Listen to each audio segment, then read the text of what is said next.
वर्तमान शासन नायक वर्धमान महावीर स्वामी भगवान की जय जय जय। परम पूज्य श्रवण कुल तिलक प्रातः स्मरणीय संत शिरोमणि आचार्य भगवान श्री विद्यासागर जी महाराज की जय जय जय। परम पूज्य गुणायतन प्रणेता प्रखर वक्ता भावना योग प्रवर्तक शंका समाधान प्रवर्तक गुरुवर श्री प्रमाण सागर जी महाराज की जय जय जय। परम पूज्य मुनिवर श्री संधान सागर जी महाराज की जय जय जय। समस्त मुनि संघ की जय जय जय। शंका समाधान के आज के इस सत्र में आप सभी का अभिनंदन। इससे पूर्व कि हम आज प्राप्त करें गुरुदेव का संबोधन, चलते हैं गुरु चरणों में और करते हैं वंदन। सभी लोग हाथ जोड़ेंगे, मस्तक झुकाएंगे और मेरे साथ बोलेंगे, हे गुरुदेव नमोस्तु नमोस्तु नमोस्तु। अब बंधुओं, हम सभी शंकाओं का समाधान प्राप्त करें, उसके लिए चलते हैं भागीरथ स्वरूप परम पूज्य मुनिवर श्री संधान सागर जी महाराज के श्री चरणों में और निवेदन करते हैं कि हे महाराज श्री, आपके माध्यम से गुरुमुख से यहाँ समाधान की गंगा प्रवाहित हो, जिसमें अवगाहित हो के हम सभी लोग शंकाओं से छुटकारा पा सके। नमोस्तु महाराज। जेसी नगर वालों का भाग्य जागा और आज का ये शंका समाधान फिर से उन्हें मिला। और प्रथम प्रश्न के लिए मैं बुला रहा हूँ आज अपने बीच में गुरु चरणों में नमोस्तु करते हुए अपने बीच में इंदौर से प्रोफेसर नीरज जी यहाँ पर उपस्थित हैं। वे अपना प्रश्न गुरु चरणों में करेंगे। उनके साथ में इंदौर से जो भी महानुभाव आए हैं, सचिन भाई, राहुल जी, बादल जी, वे भी साथ में हो जाए और वे अपना प्रश्न गुरु चरणों में करेंगे। आप लोग इनके सम्मान में एक बार जोरदार ताली बजा दीजिए, आनंद गुरु भक्त सभी। और उसके बाद में पारस जी जैन भाषा शिरोमणि संरक्षक गुणायतन तैयार रहेंगे। मुनिद्वय के चरणों में इंदौर वासियों एवं मेरे परिवार की ओर से बारंबार नमोस्तु नमोस्तु नमोस्तु। महाराज श्री, भारतीय संस्कृति में जब प्रभावना की बात आती है तो प्रायः देखा जाता है कि सिद्धांत से अधिक चारित्र गाथाएं अपना प्रमुख रोल, प्रमुख भूमिका निभाती हैं। महाराज श्री, आज का मेरा जो शंका है वो ये कि जैन दर्शन, जैन धर्म की, जैन संस्कृति की प्रभावना में प्रायः ये अभाव पाया गया है। हम सिद्धांत की व्याख्या, सिद्धांत का प्रचार बहुत अधिक करते हैं, परंतु कथा के माध्यम से जो चारित्र गाथा है हमारे 63 सलाका पुरुषों की हैं, उनका काफ़ी कम ये देखा जाता है। महाराज श्री, क्या वर्तमान जो भी प्रभावक हैं, जैसे कि प्रतिष्ठाचार्य हुए, विद्वान हुए, मुनि आदि सभी लोग हुए, क्या इस ओर दृष्टिपात उनको करना चाहिए या क्या भूमिका हो सकती है? देखिए, चरित्र का निरूपण तो करना ही चाहिए, देखने में चरित्र ही आता है, पर सिद्धांत से प्रेरित जब चरित्र का प्रतिपादन होता है तो उसमें खिंचाव भी बढ़ता है और स्थिरता भी आती है।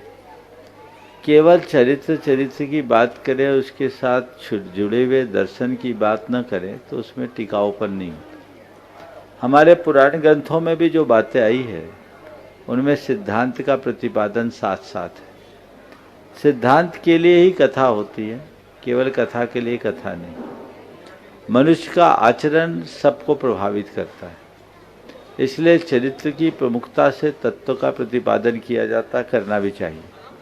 लेकिन जहाँ तक सवाल है कथाओं उपकथाओं के कथन का, ये समय के अनुरूप काम किया जाता है।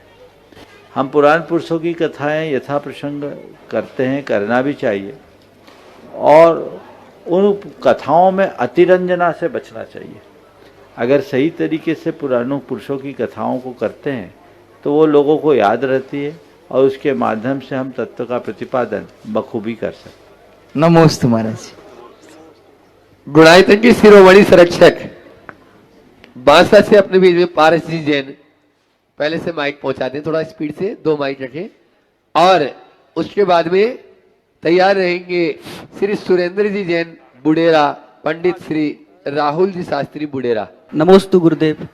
मेरा क्वेश्चन ये है कि जो हम कार्य करने की सोचते हैं और उस कार्य को जो रूपरेखा बनाते उस कार्य करने की, वो गट फीलिंग्स जो अंतर आत्मा बोलती है कि ये कार्य संभव होगा या नहीं होगा, तो इस भावना को कैसे अपन समझें कि ये कार्य आगे जाके संभव होगा या फेल हो जाएगा? इसका मतलब ये है कि अपना आपका आत्मविश्वास कमजोर है। आत्मविश्वास जगाओ, गट फीलिंग खत्म होगी। संभव होगा या नहीं होगा ये दिमाग से हटाओ, ये काम मुझे करना है, इसको मन में बिठाओ। नियमित भावना योग करो और मुझे सकारात्मक रहना है, मुझे सहज रहना है, ये बात बार बार दोहराएंगे, स्थिरता है। नमोस्तु गुरुदेव। श्री सुरेंद्र जी जैन, पंडित राहुल जी शास्त्री बुडेरा से अपने बीच में टी टम्बलर से एक बार जोरदार ताली बजा दीजिए। अनन्य गुरु भक्त वही अमृति में निष्णात। फिर उसके बाद में तैयार रहेंगे पूज्य मुनिद्वय के चरणों में पावन नमोस्तु नमोस्तु नमोस्तु। छुल्लक जी के चरणों में इच्छामी इच्छामी इच्छामी। चोट खाकर रो पड़े, चोट खाकर रो पड़े वह आदमी नादान है। लड़खड़ाते कदम पर हंसना बड़ा आसान है। थाम ले जो हाथ गिरते आदमी का, थाम ले जो हाथ गिरते आदमी का। आदमी होता वही इंसान व भगवान है, आदमी होता वही इंसान व भगवान है। पूज्य गुरुदेव के चरणों में पूजन की लाइनों में आता है पूज्य गुरुदेव कि उदक चंदन टंडुल पुष्प कई चरु सुदीप सुदूप फलार कई। हे भगवान, मैं आपके चरणों में जल चंदन अक्षत पुष्प नैवेद्य दीप धूप फल आठों का समूह आपके चरणों में चढ़ाता हूं। लेकिन देखा जाता है कि हम कोरे चावल या अधिक से अधिक एक लौंग चढ़ा देते हैं, तो इसमें क्या मायाचारी का दोष लगता है? फिर से बोलो।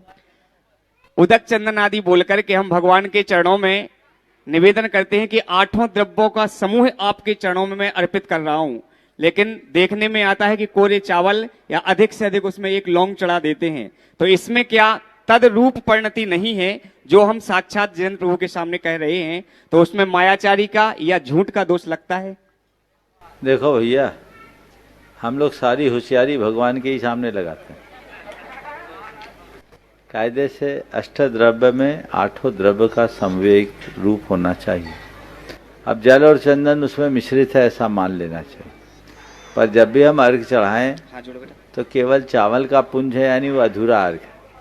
और ये शॉर्टकट है, कायदे से तो 8 अर्घ चढ़ा करके अर्घ चढ़ाना चाहिए, 8 द्रव्य चढ़ाने के लिए 8। पर अब अपने पास समय कम तो एक अर्घ में ही संभाल लेते हैं और उसमें भी फिर चावल से ही काम चला लेते हैं, तो ये कमजोरी है। हालांकि भगवान के आगे सब क्षमा है, कम से कम भक्ति तो कर रहे हैं, लेकिन जितना उत्तम रीति से काम करे उतना अच्छा है। नमोस्तु गुरुदेव।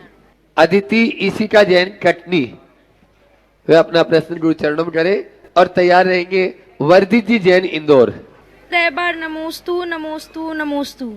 महाराज श्री, मैंने अभी अभी अपनी लाइफ में मदरहुड का नया फेज एक्सप्लोर करना स्टार्ट किया है, तो मेरा क्वेश्चन ये है कि इस टाइम पे मुझे बहुत सारे लोग आके अपनी अपनी एडवाइजेस दे के जाते हैं कि तुम ऐसा कर लो तो ऐसा होगा।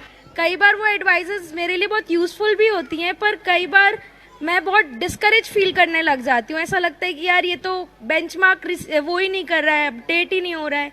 तो मुझे ऐसा लगता है, प्रश्न मेरा ये है महाराज जी कि मैं भी अपने से छोटे अपने भाई बहनों को बहुत बार एडवाइजेस देती हूँ, बहुत ज्ञान देती हूँ कि नहीं लाइफ में ऐसा करो ये सही होगा, तो कई बार उनको भी लो फील होता होगा। तो मैं ऐसा क्या करूँ कि मैं उनको एडवाइस भी दूँ जिससे कि वो सिर्फ एनकरेज ही फील करे, लो फील ना करे। बहुत अच्छा नमोस्तु सवाल गुरुदेव। किया। सबसे पहली बात तो सबको सलाह देना नहीं चाहिए, सबसे सलाह मांगना नहीं चाहिए और सबकी सलाह माननी नहीं चाहिए। समझ गए? तो सबको सलाह न देना हमारे हाथ में है, सबसे सलाह न मांगना हमारे हाथ में है और सबकी सलाह न मानना भी हमारे हाथ में है। कोई मुझे सलाह न दे ये हमारे हाथ में नहीं है। तो जो सलाह देते देने दो, डिस्करेज क्यों होते हैं, कन्फ्यूज क्यों होते हैं? मुझे जो करना है मुझे वही करना है। और जिस दौर से तुम गुजर रही हो, तुम जैसे सभी से मैं कहूँगा केवल 2 की सलाह मानना, या तो अपनी सासू माँ की या अपनी माँ की, क्योंकि दोनों दौर से गुजर चुकी। समझ गए? और दोनों से खून का रिश्ता जुड़ा है। इन 2 की सलाह मानो, बाकी इधर उधर की सलाह मत मानो। आज एक बहन जी ने मुझसे कहा, महाराज जी हम लोग जब हमारा बच्चा होने को था तो केवल अपनी सास की सुनते थे माँ भी उतना संपर्क नहीं रखती थी क्योंकि उस समय फ़ोन वोन की उतनी सहूलियत नहीं थी। पर हमारी जो बहू है ना हमारी सुनती ना अपनी माँ की सुनती, वो दिन भर यूट्यूब देखते रहती है, उसी से अलग नई नई बातें देख देख करके नया नया प्रयोग करते रहती है। और महाराज जी हम लोगों को तो ऐसा देखती जैसे हम लोगों ने बच्चा पैदा ही नहीं किया। तो ये चीज़ें हैं, आज की जनरेशन में ये चीज़ें बहुत तेज़ी से आ रही है। मैं समझता हूँ मेरी बात से आप लोग जो मुस्कुरा रहे हैं लगभग सब इसी फेज से गुजर रहे होंगे। तो ये चीज़ें ठीक नहीं है। उन सब चीज़ों में जो जानकारी है, आप जो चीज़ें गूगल और इंटरनेट के माध्यम से प्राप्त करते हैं, एआई भी बहुत सारी जानकारी आपको दे सकता है, लेकिन उससे अच्छी जानकारी आपके घर में अनुभव प्रसूत जानकारी, उसे प्रमुखता देनी चाहिए। नमोस्तु गुरुदेव। वर्दिति जैन इंदौर, उसके बाद तैयार रहेंगे जेसी नगर का युवा संघ, युवा मंडल, सारे युवा एक साथ हो जाएंगे, एक प्रश्न गुरु चरणों में करेंगे। हे भगवान नमोस्तु नमोस्तु नमोस्तु नमोस्तु महाराज जी, इच्छा में महाराज जी। मेरा प्रश्न यह है,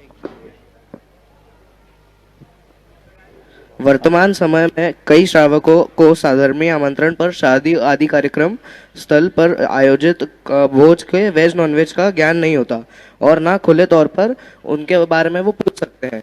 तो ऐसे समय में श्रावकों का क्या कर्तव्य होना चाहिए? नमोस्तु महाराज। देखिए, खाने पीने के प्रति शुद्धता का ध्यान रखना चाहिए। जब तक हमारे आहार में शुद्धि नहीं है तो हमारा धर्म नहीं चलेगा। वर्तमान में कुछ चीज़ें ऐसी हो गई है जिसमें जागरूकता खत्म हो गई।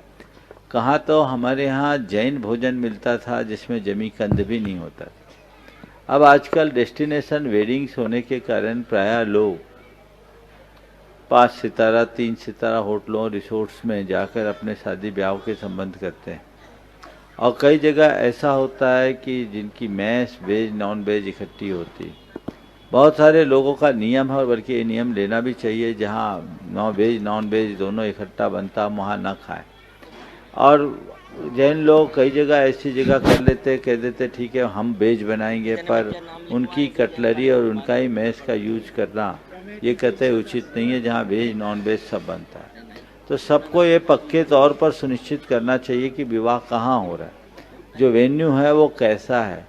वहाँ अगर वेज नॉन वेज है, आपको वो कार्ड देने आए तो आप उनसे बोलो भैया अगर वेज नॉन वेज वेन्यू इकट्ठा है तो हम वहाँ जाएंगे नहीं, हमारा ये नियम है। ये संकल्पित हो जाओ।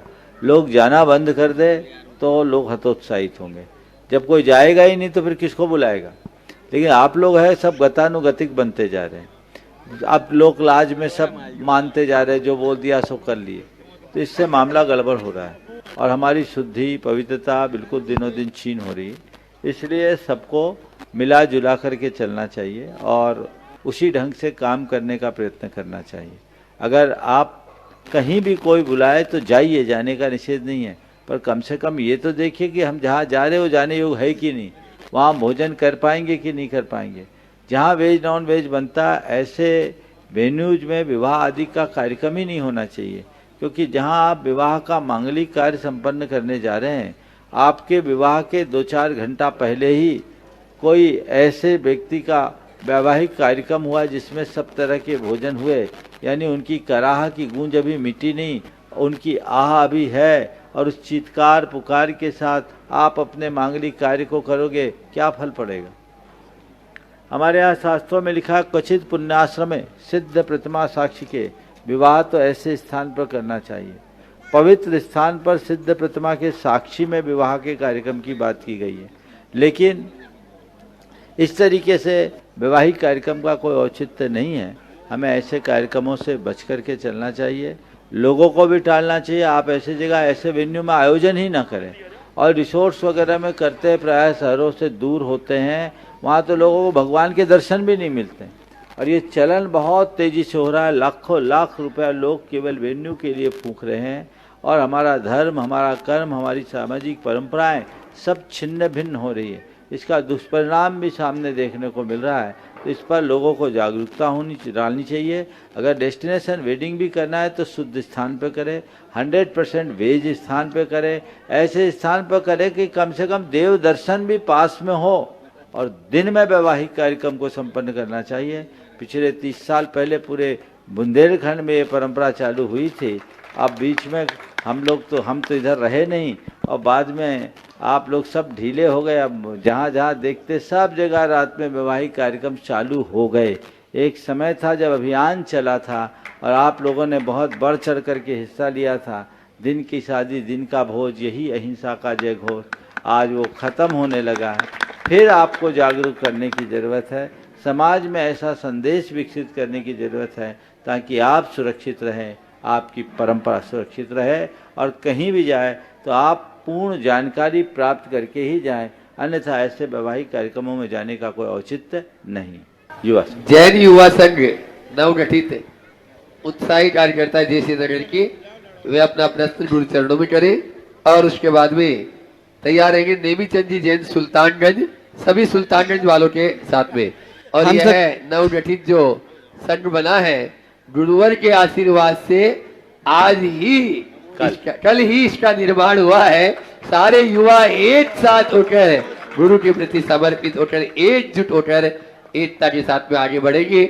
ऐसी भावना के साथ में इन युवाओं का जोरदार ताली से स्वागत कर दीजिए सभी युवाओं का। सभी युवा भाइयों की तरफ से महाराज जी आपके इस पावन श्री चरणों में त्रिवार नमोस्तु नमोस्तु नमोस्तु। महाराज श्री आपके मंगल आशीर्वाद से कल युवा भाइयों का एक संगठन का गठन हुआ है, उस दिशा में आपका मार्गदर्शन चाहते हैं कि हम किस तरीके से आगे बढ़ें और धर्म लाभ ले सकें। नमोस्तु महाराज श्री। मैं चाहूंगा एक बार इन सभी युवाओं का जोरदार अभिनंदन कर दूं। जब मैं यहाँ आ रहा था तो युवा उत्साहित बहुत थे, लेकिन थोड़े पीड़ित भी थे।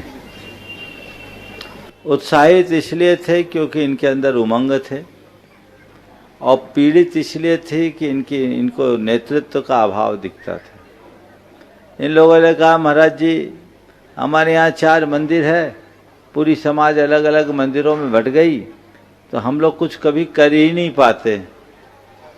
इन्हीं में से किसी युवा ने मुझसे कहा, महाराज जी अगर आप हम युवाओं को एकजुट करने का आशीर्वाद दे दें तो हम लोग बहुत कुछ कर पाएंगे। मुझे बहुत प्रसन्नता है, कल शाम को मैंने इन लोगों को बुलाया और ये सारे युवा, किसके नाम, मोनू सनमत, क्या नाम है, सनमत जैन, सनमत जैन के नेतृत्व में ये सारे, कौन है सनमत, हाँ, एक बार इसके नेतृत्व में ये युवा इकट्ठे हुए हैं। मैं जयश्री नगर समाज से कहूँगा कि इन युवाओं को आप लोगों का पूरा आशीर्वाद होना चाहिए ताकि ये लोग आगे बढ़ चढ़ करके साधु संतों के विहार में, धर्म की भावना में अपना अच्छा योगदान दे सके। मैं सभी युवाओं को कहूँगा, जैन युवा संघ में जैनत्व दिखना चाहिए। समझ गए आप? जैन धर्म, जैन समाज, जैन संस्कृति के विकास में अपना जितना योगदान दे सको दो।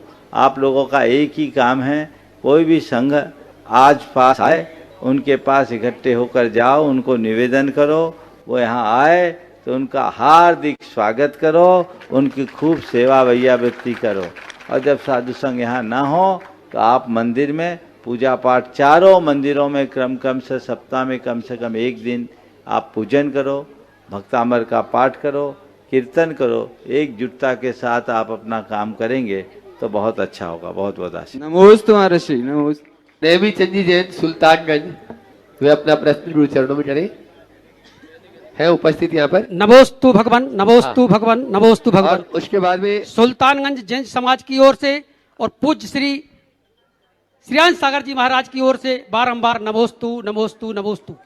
महाराज जी, हमारा एक छोटा सा प्रश्न है कि जीवन का सार किसमें है? जीवन का सार किसमें है? जीवन के उद्धार में। समझ गए? तो जीवन के उद्धार को मार्ग में अपना लो। भवस्य सारम किम खलु व्रत धारणम च। व्रतों के धारण में ही जीवन का सार है, बाकी सब बेकार है। समझ गए?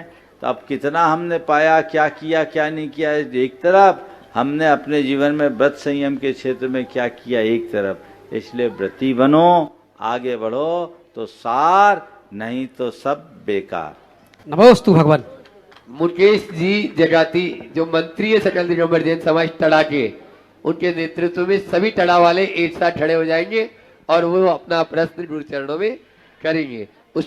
उसके बाद में तैयार रहेंगे। यहाँ की पाठशाला की सभी शिक्षिकाएं एक प्रश्न करेंगी।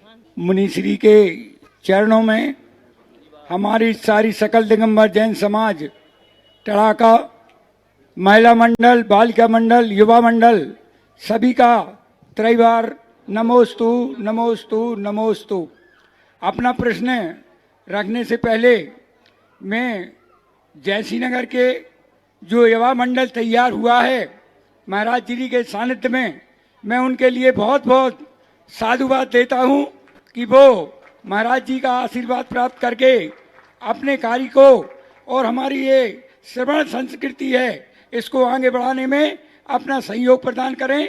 महाराज जी का जब बिहार होता है उसमें सहयोग करें, आहारचर्या में, निहार में, सभी में अपना सहयोग दें और आगे बढ़ते रहें। बहुत बहुत साधुवाद। अब मैं अपना प्रश्न छोटा सा है महाराज जी, मैं यहाँ उपस्थित नहीं था और हमारे साथियों ने पर्ची दे दी, पर फिर भी कोई बात नहीं है। हमारा प्रश्न है महाराज जी, साधना और आराधना और उपासना इसमें क्या अंतर है? नमोस्तु भगवान, नमोस्तु नमोस्तु। साधना, आराधना, उपासना। आराधना किसी के पीछे लगना, उपासना किसी के पास बैठना, और साधना खुद को ऊपर उठाना। समझ गए? आराधना उपासना में परावलंबन है, साधना में सीधे स्वाश्रितपना है। सिद्धि का मूल आधार साधना है। इसे दूसरे शब्दों में कहूं तो नदी के एक और जोड़ लो, प्रार्थना। नदी के किनारे खड़े होकर उसकी लहरों का आनंद लेना प्रार्थना है। समझ गए? नदी में उतरकर नाव के सहारे पार होना, समझ गए, ये आराधना है। और नदी में ट्यूब का आश्रय लेकर थोड़ा तैरते हुए आगे जाना, ये उपासना है। और अपने बाहुबल पर नदी को पार करना साधना है। नमोस्तु महाराज जी, नमोस्तु महाराज, नमोस्तु। आशीष जी जैन जेसी नगर, वे अपना प्रश्न करेंगे और उसके बाद में तैयार रहेंगे यही जेसी नगर के ही आरिका श्रद्धामती माता जी का परिवार से दीपक जी जैन। महाराज जी, हमारा प्रश्न है कि ईर्ष्या पर विजय प्राप्त कैसे करें? ईर्ष्या पर विजय प्राप्त करने के लिए दो उपाय। पहले तो गुणानुरागी दृष्टि रखें, और दूसरी बात, हम अपने अंदर सकारात्मकता को विकसित करें। दूसरों के गुणानुराग से हमारे मन का ईर्ष्या भाव कम होता है, उससे हमें दूसरों की प्रगति देखकर हर्ष होता है। जहाँ दूसरों की प्रगति से हर्ष होगा, ईर्ष्या भाव नहीं रहेगी। इसलिए गुणानुरागी बने। और दूसरी बात, चीज़ों को सकारात्मक तरीके से ले तो हमारा ईर्ष्या भाव मंद है। ओम। आशीष जी जैन, वे अपना प्रश्न गुरु चरणों में करें। मुनिवर के चरणों में बारंबार नमोस्तु नमोस्तु नमोस्तु। छुल्लक जी के चरणों में इच्छामी इच्छामी इच्छामी। महाराज श्री, मेरी जिज्ञासा ये है कि कर्तव्य और धर्म में क्या बड़ा है? कभी कभी हम कर्तव्य के करते उतना धर्म नहीं कर पाते जितना करना चाहिए, तो क्या कर्तव्य निभाने से भी पुण्य फल की प्राप्ति होती है या नहीं? देखो, धर्म का पालन करना चाहिए और कर्तव्य का भी निर्वाह करना चाहिए। कदाचित हम धर्म न करे चलेगा, अधर्म से बचना ही अपना कर्तव्य बना ले। समझ गए? आप कर्तव्य के नाम पर अधर्म करोगे तो उचित नहीं है। धर्म करो या न करो, अधर्म से बचते रहो। दीपक जी जैन जेसी नगर, नगर गौरव आरिका मां श्रद्धामती माता जी का परिवार अपना प्रश्न गुरु चरणों में करें। और आज राहतगढ़ से अपने बीच में रवि जैन मां साहब जो पंच कल्याण के प्रमुख पात्रों में थे, वे अपने पूरे टीम के साथ में अध्यक्ष से माखन दादा के नेतृत्व में। मुनिवर के चरणों में नमोस्तु नमोस्तु नमोस्तु। छुल्लक जी के चरणों में इच्छामी इच्छामी इच्छामी। बोलो। महाराज जी, मेरी शंका यह है कि जब हम सुबह मंदिर जी जाते हैं तो अभिषेक के पूर्व पांडुक शिला पर भगवान जी को विराजमान करते हैं। उसके पहले कुछ लोग श्री जी को स्पर्श करने रखते हैं, तो वो उचित है या अनुचित, या अभिषेक के पश्चात करना चाहिए या अभिषेक के पहले भी कर सकते हम हैं? तो बोलते हैं बार बार भगवान को छूना ही नहीं चाहिए। हमने कई जगह देखा कि छूने में भगवान को, लोगों ने भगवान को ही घिस दिया। हाथों में अंगूठियां पहने रहते हैं, रगड़ रगड़ करके भगवान को घिस दिया, पाप घिस नहीं पाए। तो विवेक रखना चाहिए। चलिए। हाँ, राहतगढ़ से अपने बीच में रवि जैन मां साहब और राहतगढ़ की पूरी कमेटी, अर्पित जी श्रीमंत सेठ अर्पित जी चौधरी, जो अभी नींव से शिखर तक पूरा मंदिर बनाकर समाज को सुपुर्द किए, ऐसा पूरा परिवार है। आप लोग जोरदार ताली बजा दीजिए इन सभी कार्यकर्ताओं के लिए। वे अपना प्रश्न गुरु चरणों में करेंगे और उसके बाद में तैयार रहेंगे राकेश जी, रत्नेश, अजय जी लंबरदार, सागर, पूरे सागर वालों के साथ में इकट्ठे हो जाओ। हे भगवान, आपके चरणों में संपूर्ण राहतगढ़ जैन समाज की ओर से बारंबार नमोस्तु नमोस्तु नमोस्तु। मेरा प्रश्न ये है भगवान, इस रंग बदलती दुनिया में रंग बदलने के लिए गिरगिट तो प्रसिद्ध है, उसे तो हम सब पहचानते हैं, लेकिन रंग बदलते इंसानों को कैसे पहचाने और उनसे कैसे बचें? देखो, गिरगिट और इंसान में अंतर है। गिरगिट को रंग बदलने में थोड़ा वक्त लगता है, इंसान रंग तुरंत बदल देता है। समझ गए? ये मान करके चलो कि जैसे हम गिरगिट से सावधानी रखते हैं, ऐसे इंसान से भी सावधान हो, उसका रंग देखकर अपना ढंग अपना। नमोस्तु। आचार्य गुरुवर विद्यासागर महाराज की जय, पट्टाचार्य समय सागर महाराज की जय, मुनि श्री प्रमाण सागर जी महाराज के चरणों में और पूरे संघ के चरणों में नमोस्तु करते हुए, हम लोगों का ऐसा कौन सा पुण्य कम पड़ गया कि आपके चरण राजमार्ग से महाराज मार्ग पर आ गए। हम ये नहीं महाराज महा पूरा हो गया सवाल अभी हुआ। लेकिन आजकल लोग भाग हर चीज में शॉर्टकट ढूंढते हैं, तो धर्म में भी लोग शॉर्टकट ढूंढने लगे हैं। लोग पूजा करना थी तो पूजा अभिषेक करके ही और अर्चना के चले जाते हैं, और स्वाध्याय की महाराज जी बहुत कम रुचि है लोगों को, इसलिए स्वाध्याय के प्रति लोग रुचि बढ़े, ऐसा आशीर्वाद। देखिए भाई, महाराज मार्ग तो हमारे गुरु ने ही बताया कि अपन को महाराज मार्ग की प्रमुखता देनी चाहिए। जहाँ तक सवाल है, बड़े शहरों को हमेशा लाभ मिलता है, छोटे गांवों को लाभ कम मिल पाता है। तो अगर सागर तो ठीक है, होता ही रहता, आते ही रहते, जाते रहते हैं। आज अगर उधर चले जाते तो ये क्षेत्र तो वंचित रह जाता ना। तो इन लोगों को भी देखने का लाभ लेना चाहिए, और जिसको लाभ लेना होता है वो कहीं भी आ जाता है। पूजा पाठ आदि में शॉर्टकट अपनाना बहुत अच्छी बात नहीं है। शॉर्टकट को अपनाते समय हमें ध्यान रखना चाहिए कि हमारी क्रिया न छूटे। हालांकि ना करने से अच्छा है कम से कम अभिषेक करके अर्घ चढ़ा लो। और चूंकि आजकल अभिषेक सामूहिक होता है, और सामूहिक अभिषेक में समय काफ़ी लगता है, तो आदमी को हम पूरा कहें कि नहीं तुमको पूजन करना है, अभिषेक करो, और पूजन न करो तो अधूरा है अभिषेक, तो अभिषेक ही छोड़ देगा। तो भैया जितना कर लो उतना अच्छा है, जितना करो कम से कम कर तो रहे हो, इतने में भी भला है। स्वाध्याय के लिए स्वाध्याय की रुचि रखनी चाहिए, बिना स्वाध्याय के मन में स्थिरता नहीं आती। स्वाध्याय के प्रति उत्साहित होइए। देखिए राहतगढ़ के लड़कों को देखिए, 50-50 युवाओं की टीम, खड़े हो जाए एक बार, ये टीम है, ये सब स्वाध्यायी टीम है, नियमित स्वाध्याय करने वालों की टीम है, 50 से अधिक एक छोटे से गांव में। अब बोलो आउटपुट कहाँ ज्यादा है? पूरे सागर में ढूंढो तो ऐसे 50 लड़के नहीं मिलेंगे एक गांव में, जबकि सागर में राहतगढ़ जैसी 50 समाज है, इतना बड़ा सागर है। तो ये चीजें लोगों को उत्साहित करना चाहिए, स्वाध्याय के प्रति लोगों को जुड़ना चाहिए। ये जुड़ाव सभी में स्थिरता लाएगा। नमोस्तु महाराज, नमोस्तु। सुषमा जी जैन सागर, वे भी अपना प्रश्न गुरु चरणों में कर ले, और उसके बाद में कल्पना जी जैन जेसी नगर तैयार रहेंगे। के चरणों में बारंबार नमोस्तु। मुनि श्री अनुबद्ध केवली किन्हें कहते हैं? और मेरा एक प्रश्न और है, श्री कृष्ण के पिता वासुदेव जी, उनका हरिवंश पुराण में वर्णन आया कि मैंने जी बहुत सारे उपसर्ग आए एक प्रकार से उनके ऊपर, कहीं हरण हुआ, कहीं वापिका में गिरे, तो मैंने जी उनने अपने परिणामों को कैसे संभाला होगा? क्योंकि बाद में तो उनके अनुबद्ध केवली वे होते हैं जो एक केवली के तुरंत बाद दूसरे वे, उनको बोलते हैं अनुबद्ध केवली। जैसे भगवान महावीर स्वामी के बाद 3 अनुबद्ध केवली हुए।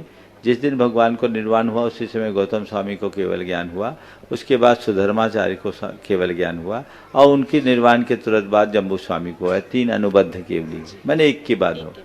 जहाँ तक वासुदेव जी के ऊपर आए हुए उपसर्ग की बात है, अगर हम पढ़ें तो पूरा का पूरा उनका जीवन बहुत उतार चढ़ाव और संघर्षों से भरा हुआ है।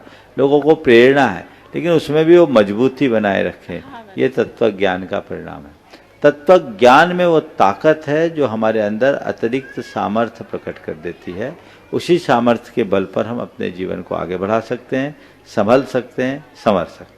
नमस्ते महाराज। दीपक जी जैन, कल्पना जी जैन जयसी नगर, वे अपना प्रश्न करेंगे और उसके बाद में आर्य चारित्रमती माता जी के गृहस्थ अवस्था के परिवारजन यहाँ पर जयसी नगर नगर गौरव जो है वे तैयार रहेंगे। बजाज परिवार, राजेश जी, संयम जी बजाज। मुनि श्री के चरणों में मेरी व मेरे परिवार की तरफ से बारंबार नमोस्तु नमोस्तु नमोस्तु। मुनि जी, जब अपने ही अपनों को धोखा देते हैं, ऐसी स्थिति में ना तो किसी से कहा जाता है और ना सुख से सहा जाता है, ऐसी स्थिति में समता परिणाम कैसे रखें? अपने ही अपनों से धोखा दे रहे हैं तो अब कहा नहीं जा रहा तो सहा जाए, और क्या उपाय?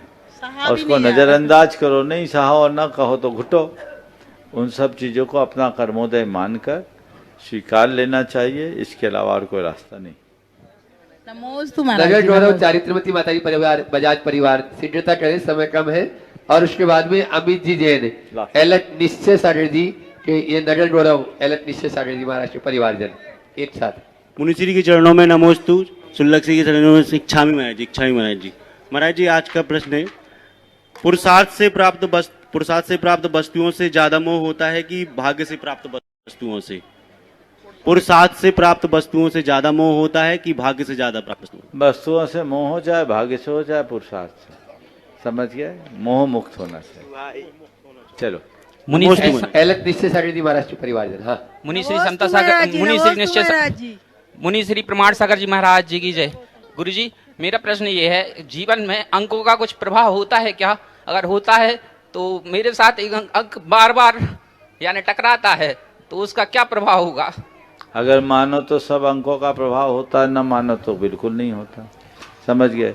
अब 13 अंक सब खराब बोलते हैं। अब हम जब दिव्य जीवन का द्वार हमारी पुस्तक थी, वो प्रकाशित हो रही थी, उसमें हमारे पूरे 13 प्रवचन थे, 13 अध्याय थे। किसी ने कहा महाराज ये 13 नंबर ठीक नहीं है, एक कम कर ले या एक बढ़ा दें। हमने कहा आप 13 ही रखो, और सबसे ज्यादा किताब वही प्रसिद्ध हुई, लाखों की संख्या में लोगों ने पसंद किया। 1997 में प्रकाशित हुई थी। तो ऐसा कुछ नहीं है, मानो तो सब अंक है, ना मानो तो कोई अंक नहीं है, समझ गए? संदीप जी वैसाखिया, राजा बिलरा, पूरे राजा बिलरा समाज के साथ में गुणायतन ट्रस्टी भी है। नमोस्तु महाराज जी। छुल्लक जी के चरणों में एक शामी। नमोस्तु महाराज जी, मेरा प्रश्न दान के विषय में है। जब दान देते हैं तो कहा जाता है कि मतलब हम लोग अगर दान देते हैं तो महिलाओं का पर्सनली दान क्या कहलाता है? जब हम दान देते हैं तो पैसे तो इन लोगों के रहते हैं, हम लोगों का दान कौन सा कहलाता है? हर चीज का हिस्सा इनका लगता है। पति और पत्नी का संबंध क्या है? पत्नी पति की क्या कहलाती है? अर्धांगिनी। तो पति का धन अकेला पति का कहाँ हुआ?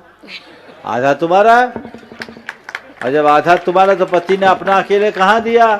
जो दिया उसमें आधा तुम्हारा हिस्सा है, तो पुण्य अकेला पति कैसे पाएगा? आधा पुण्य तुम्हारे हिस्से आएगा।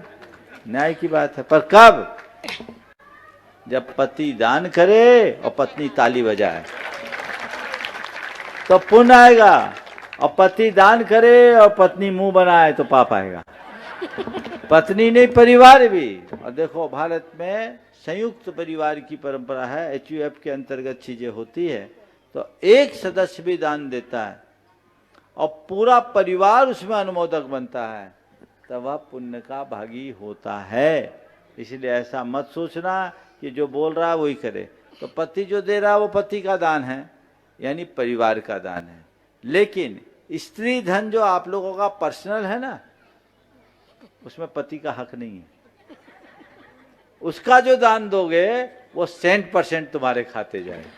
महाराज तो जी, जैसे उनके पैसों का उपयोग हम लोग अन्य चीजों में भी करते हैं, जैसे कुछ खरीद रहे हैं या गृहस्थी की चीज, तो फिर उसका पाप भी उन लोग को आधा जाएगा? पति जो, अब एक सवाल देखो, तुमने ये सवाल तो कर लिया कि पति दान करते हैं उसका पुण्य हमको मिलेगा कि नहीं।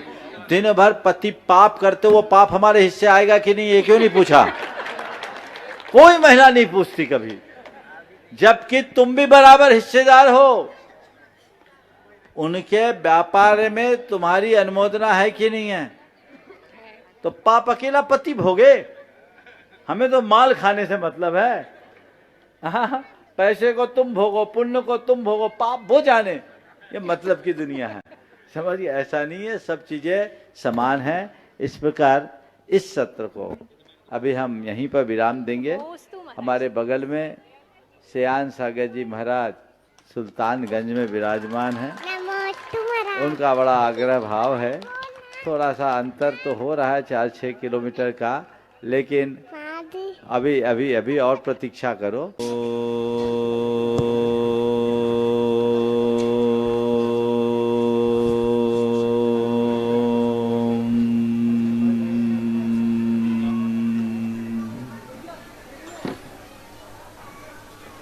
इस अनादि संसार में यह जीव 4 गति और 84 लाख योनियों में भटकता रहा है। उसके स्वभाव भटकन का मूल कारण उसके अंतर में पलने वाला मोह, मिथ्यात्व और अज्ञान है। मोह, मिथ्यात्व और अज्ञान आत्मा के प्रबल शत्रु है।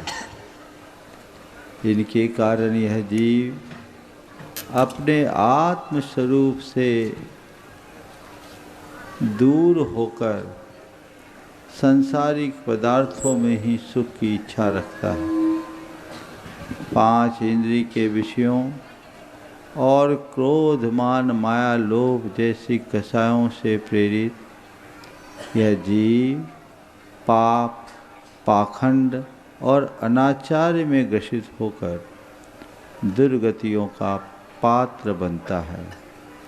जब तक जीव अपने आत्म स्वरूप को नहीं पहचानता, सम्यक दर्शन की प्राप्ति नहीं होती, वह अपना कल्याण नहीं कर सकता।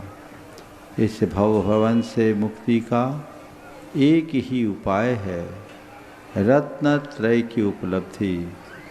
सम्यक दर्शन, सम्यक ज्ञान और सम्यक चारित्र, इन तीनों की पूर्णता से ही मोक्ष की उपलब्धि होती है।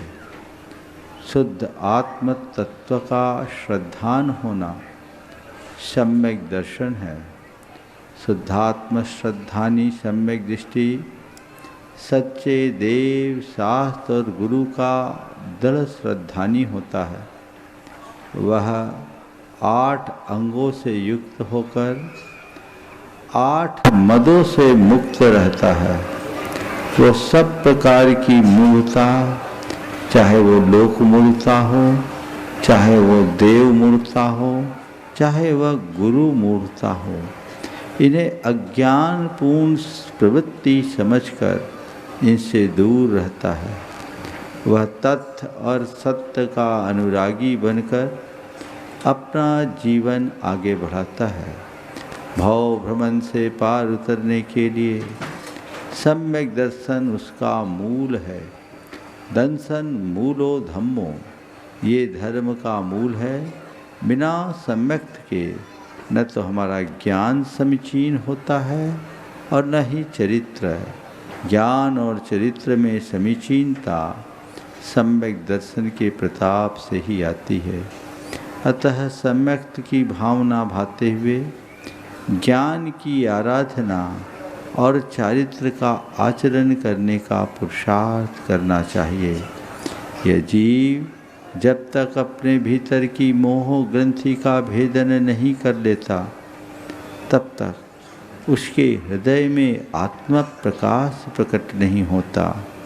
इस आत्म प्रकाश के अभाव में मिथ्यात्व के अज्ञान के अंधकार में ग्रसित इस जीव को अपना हिताहित नहीं सूझता। अपने आत्मा को पहचानो, अंदर के मोह और आसक्ति से मुक्त होकर सम्यक की भावना भाते हुए ज्ञान की आराधना करो। पापों का परित्याग कर व्रतों को अंगीकार करें। मुनि महाव्रत को अंगीकार करते हैं और गृहस्थों के लिए अनुव्रत है। आत्मा का कल्याण तभी होगा जब वह रत्नत्रय की नाव में सवार होगा। इस सम्यक दर्शन ज्ञान चारित्र को भूमिका अनुसार सभी को अपनाना चाहिए। यही आत्म कल्याण का मूल आधार है। नित्य सम्यक की भावना भाव, व्रतों का अनुपालन करो। देव शास्त्र गुरु का दृढ़ अनुरागी बनकर सांसारिक विषयों की प्रति ममत्व, मूर्छा, आसक्ति और मोह से अपने आप को मुक्त कराएं। यही जीवन उद्धार का आधार है।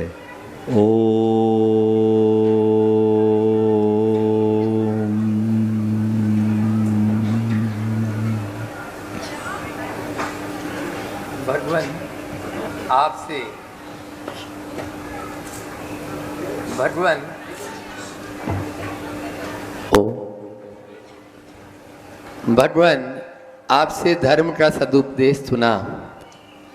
आपकी दिव्यवाणी में धर्म में श्रावक धर्म और श्रमण धर्म दोनों का ही जो हमने वर्णन पाया, उस वर्णन के आधार पे मन में प्रश्न उठ रहा है कि ज्ञान का दुरुपयोग न हो और सदुपयोग हो, इसके लिए हमें क्या करना चाहिए? ज्ञान का सदुपयोग तभी हो पाएगा जब दर्शन और चरित्र से बंधा हो। प्राणी के अंदर ज्ञान हो पर ज्ञान की बाढ़ ना आए, वह दर्शन और चरित्र के तटों के मध्य प्रवाहित हो तो जीवनोद्धारक होगा। आत्मपरक दृष्टि मद, दर्प और मोह का विनाश करती है।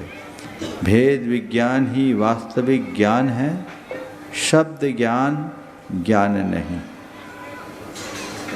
नमोस्तु भगवान। भगवान आपने बताया इस संसार चक्र से मुक्ति तभी प्राप्त होगी जब सम्यक दर्शन की प्राप्ति हो। मैं जानना चाहता हूँ, क्या पंचम काल के जीवों को भी यह सम्यक दर्शन की प्राप्ति संभव है? यदि है तो वह किस प्रकार संभव है? पंचम काल के अंत समय तक सम्यक दर्शन क्या, रत्नत्रय की प्राप्ति होगी। हर पंचम काल के अंत तक धर्म होगा।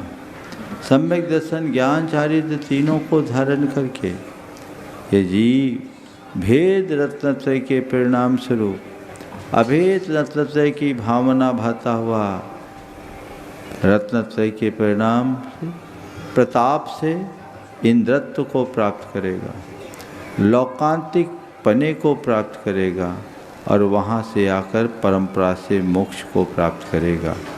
जिनकी ये धारणा है कि पंचम काल में रत्नत्रय की उपलब्धि संभव नहीं है, वे सच्चे ज्ञान को उपलब्ध नहीं हैं। उन्हें ये जानना चाहिए कि पंचम काल के अंत तक मुनियों को धर्म ध्यान होगा, रत्नत्रय होगा और उसके बल पर वे परंपरा से मुक्ति के अधिकारी होंगे। नमोस्तु भगवान। आज आपके दर्शन करके अत्यंत धन्य महसूस कर रहा हूँ। प्रभु, यही प्रार्थना है कि जिस प्रकार से आपने यह स्थिरता पाई, आपके रोम रोम से मौन मुखरित हो रहा है और मोक्ष मार्ग का उपदेश मिल रहा है, यह स्थिरता, धीरता हम सब अपने जीवन में कैसे उद्घाटित कर सकते हैं? कृपया मार्गदर्शन करें। नमोस्तु। अंतर की स्थिरता के लिए अपने उपयोग को अंतर्मुखी बनाना चाहिए, जिससे अपने अंतरात्मा का ज्ञान हो जाता है। जो अपने अंतः लोक को पहचान लेता है उसकी वृत्तियाँ प्रवृत्तियाँ सहज हो जाती हैं, उसमें स्वाभाविक बदलाव घटित होने लगता है, उसे भीतर ही रस आता है, बाहर नहीं। बाहर की चकाचौंध जीव को तभी तक आकर्षित करती है जब तक उसे आत्मज्ञान की प्राप्ति नहीं होती। सभी आत्मज्ञान की प्राप्ति करे, भेद विज्ञान की भावना भाए। भेद विज्ञानतः सिद्धा सिद्धा एकिल केचनः तस्य अभावतो बद्धा बद्धा एकिल केचन।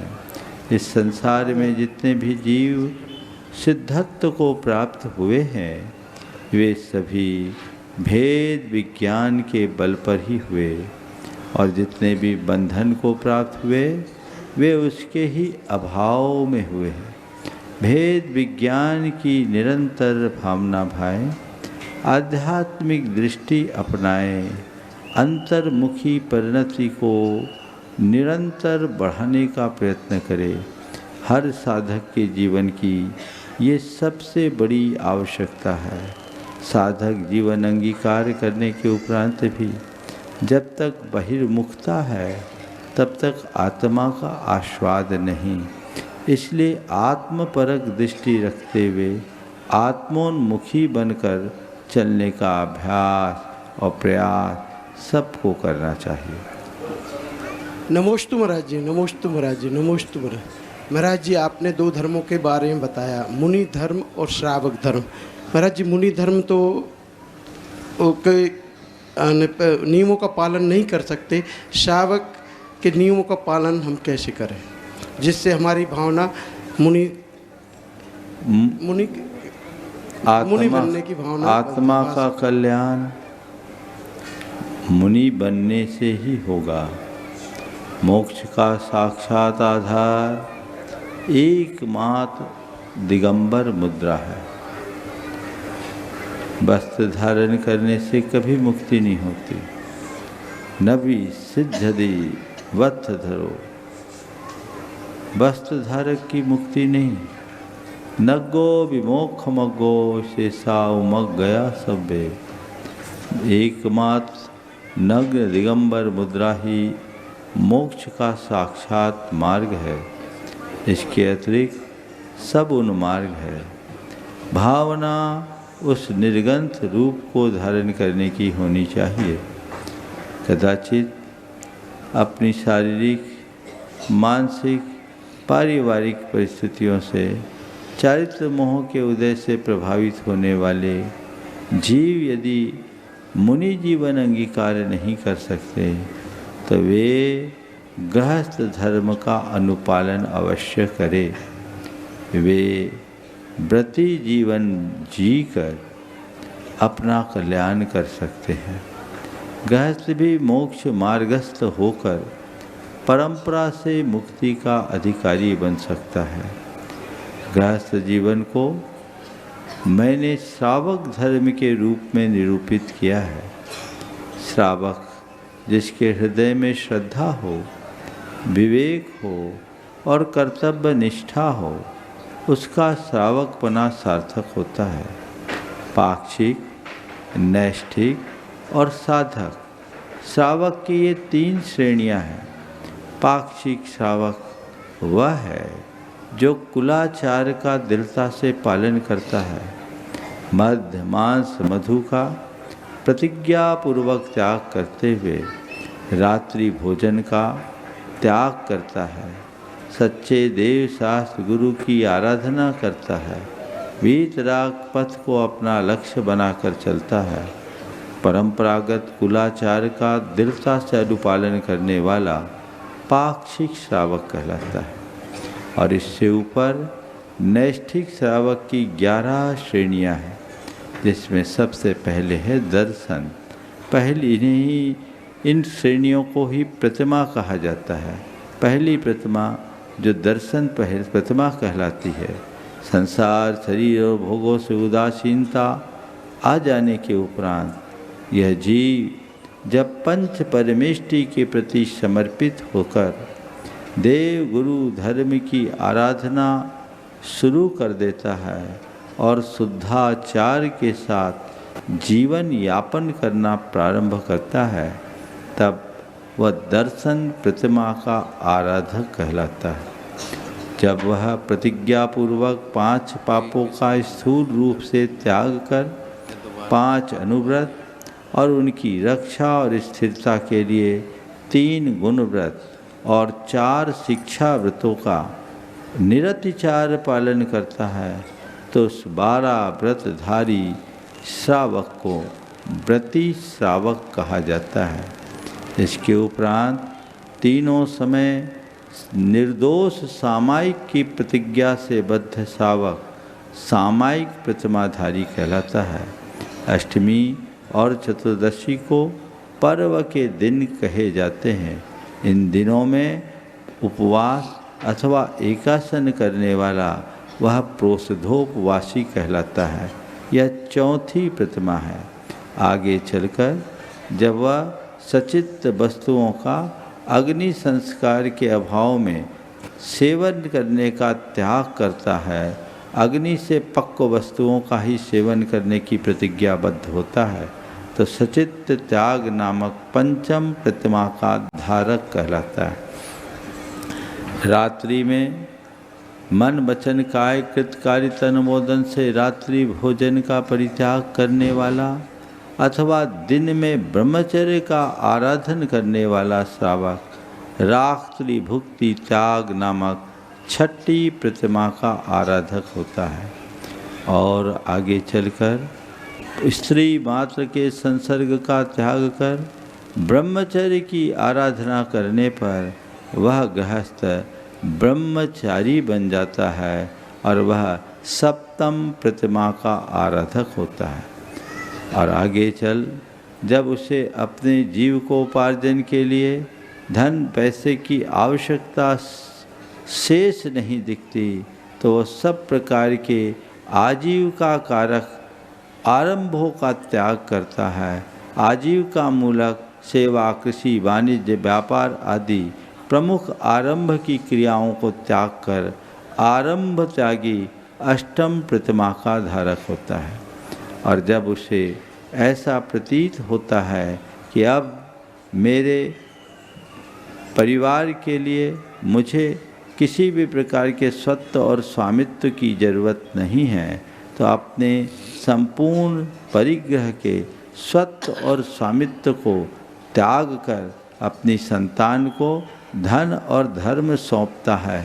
अपने पास वस्त्र मात्र परिग्रह रखकर संतुष्ट रहता है। वह परिग्रह त्यागी श्रावक कहलाता है।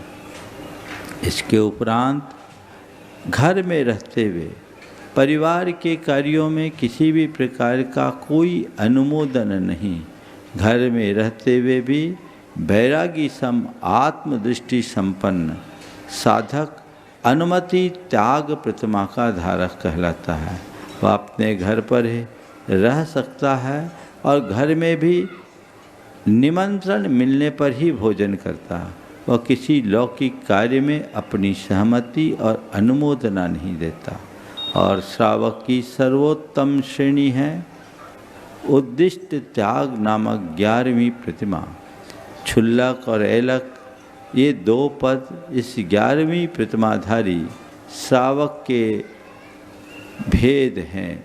इसमें घर त्याग कर मुनियों के पास रहकर क्षुल्लक एक खंड वस्त्र और एक लंगोट अपने हाथों में अपने लंगोट धारण करते हैं, और ऐलक एक मात्र लंगोट धारण करके मुनियों के साथ रहते हैं। 24 घंटे में एक ही बार भोजन पानी ग्रहण करते हैं। क्षुल्लक के लिए केशलोच की अनिवार्यता नहीं है। ऐलक अनिवार्य रूप से केशलोच करते हैं। क्षुल्लक के लिए पिच्छी का कोई विधान नहीं है और ऐलक अपने साथ पिच्छी धारण करते हैं।